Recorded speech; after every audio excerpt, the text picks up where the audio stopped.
పత్రిక 2వ అధ్యాయము 11 నుండి 14 వచనాలు మాండ్రు మనీషా గారు వచ్చి చదవగా విందాం.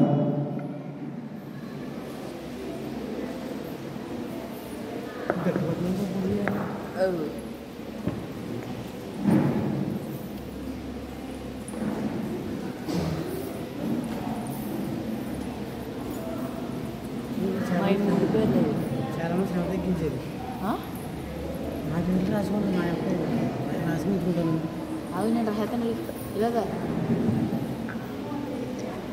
ఏలైనగా సమస్త మనుష్యులకు రక్షణకరమైన దేవుని కృప ప్రత్యక్షమై మనము భక్తిహీనతను ఇహలోక సంబంధమైన దురాశలను విసర్జించి శుభ్రప్రదమైన నిరీక్ష నిమిత్తము అనగా మహాదేవుడును మన రక్షకుడునైన యేసుక్రీస్తు మహిమ యొక్క ప్రత్యక్షత కొరకు ఎదురుచూచుచు ఈ లోకంలో స్వస్థ బుద్ధితోనూ నీతితోనూ భక్తితోనూ బ్రతుకుచుండవలనని మనకు బోధించుచున్నది.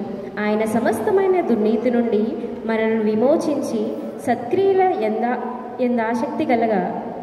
ఆసక్తి గల ప్రజలను తన కోసరము పవిత్రపరుచుకొని తన సొత్తుగా చేసుకున్నటకు తను తానే మన కొరకు అర్పించుకొనును. ఇంతటితో పత్రిక ముగిసి ఉన్నది. హల్లెలూయా.